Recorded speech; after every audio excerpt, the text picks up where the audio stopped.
E agora a gente muda de assunto para falar da falta de mão de obra no campo, especialmente em períodos de colheita, que tem sido, gente, um desafio recorrente no agro brasileiro, você bem sabe disso. E para enfrentar esse problema, o Congresso discute então o chamado PL dos Safristas, que busca formalizar o trabalho temporário no campo sem que o trabalhador perca benefícios sociais.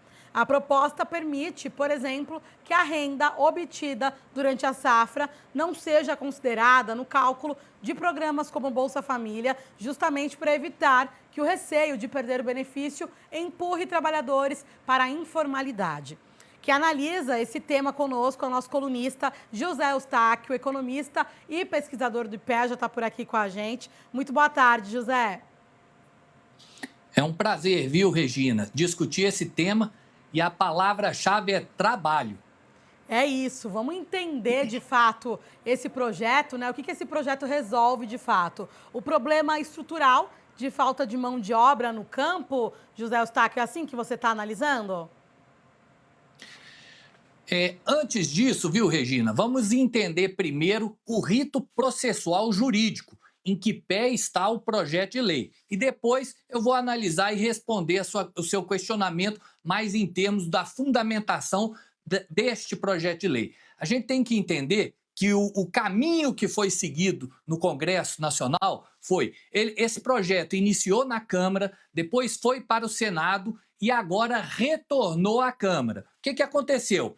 A Câmara tinha feito uma proposta, o Senado fez algumas modificações, por exemplo, corrigindo, permitindo de que a lei funcione mesmo sem o e-social adaptado, né? E isso dá uma garantia maior para que, se estabelecido a lei, não venha a ter problemas burocráticos para serem implementados. Então, agora, ele voltou para a Câmara dos Deputados, que tem que analisar estas alterações. E o que pode acontecer? Essa nova análise na Câmara dos Deputados pode ter, por exemplo, ser aprovado as alterações do Senado. Aí o texto fica definitivo. Se for rejeitado, ele pode fazer sugestões de correções ou ajustar a redação. Caso isso ocorra, pode até retornar novamente ao Senado para novas discussões. Mas não acredito que seja o que aconteça, viu?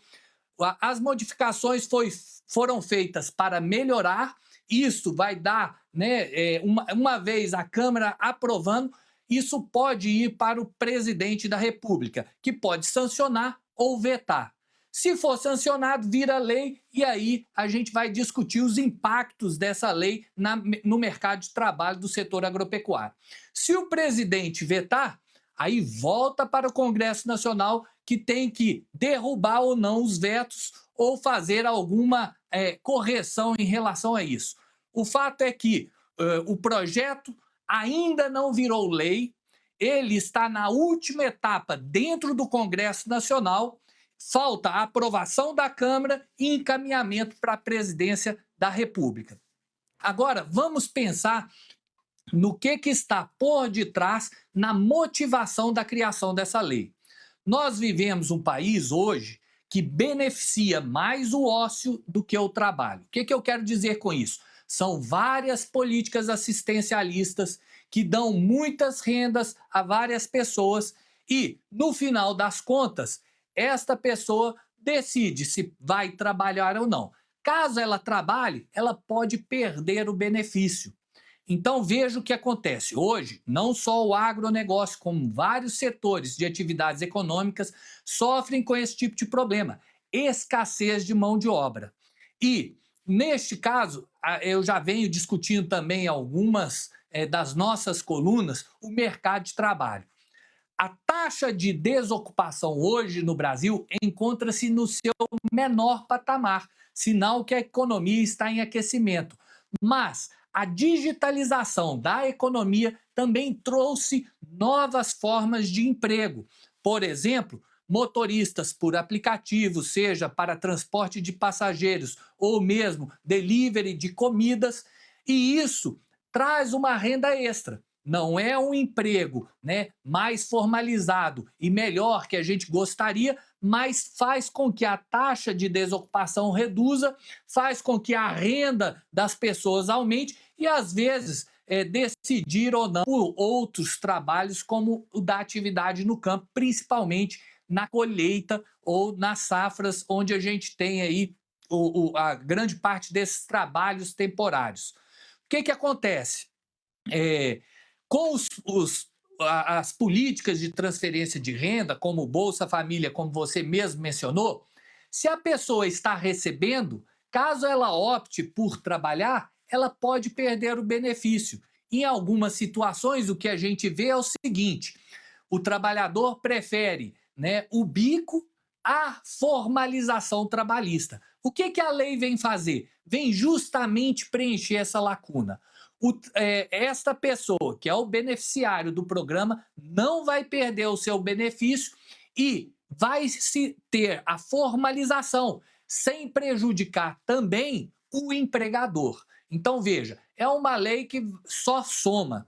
E os nossos estudos no Instituto de Pesquisa Econômica Aplicada mostram o seguinte, viu, Regina? Ao longo aí dos últimos 50 anos, o que a gente observa em termos de transformação produtiva na agricultura brasileira é que a agricultura ela se torna cada vez menos intensiva em trabalho e mais intensiva em tecnologia. Vou te dar um dado: 60% dos aumentos produtivos que nós temos entre o censo de 2006 e 2017 foi relacionado à tecnologia. E o fator trabalho respondeu por apenas 19%. Trabalho é importante, mas a agricultura está cada vez menos intensiva neste fator produtivo. Ou seja, se em alguns momentos a gente precisa da contratação do trabalho, se a gente tem uma escassez no campo, leis como essa podem favorecer o empregador, no caso, o agricultor brasileiro. Certo, José Eustáquio. E também muitas dúvidas surgem nesse momento e é importante a gente falar como que esse projeto dialoga com a legislação atual do trabalho rural e os contratos de safra, né? Isso.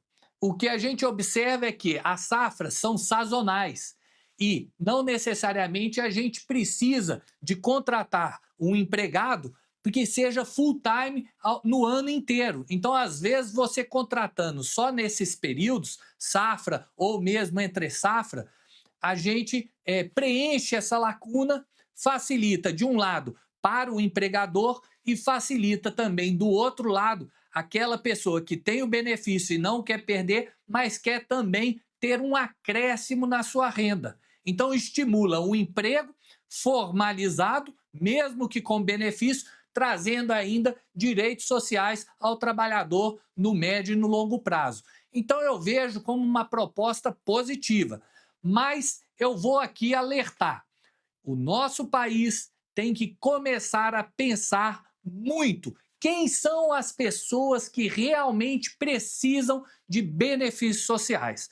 Quando a gente fala de uma pessoa que tem uma deficiência física, tem dificuldades para empregabilidade, ok, o Estado tem que estar presente. Agora, se a pessoa tem saúde, se a pessoa tem condições de trabalhar, não justifica o Estado fornecer uma renda para este cidadão ao invés de estimular a ele a procurar um emprego.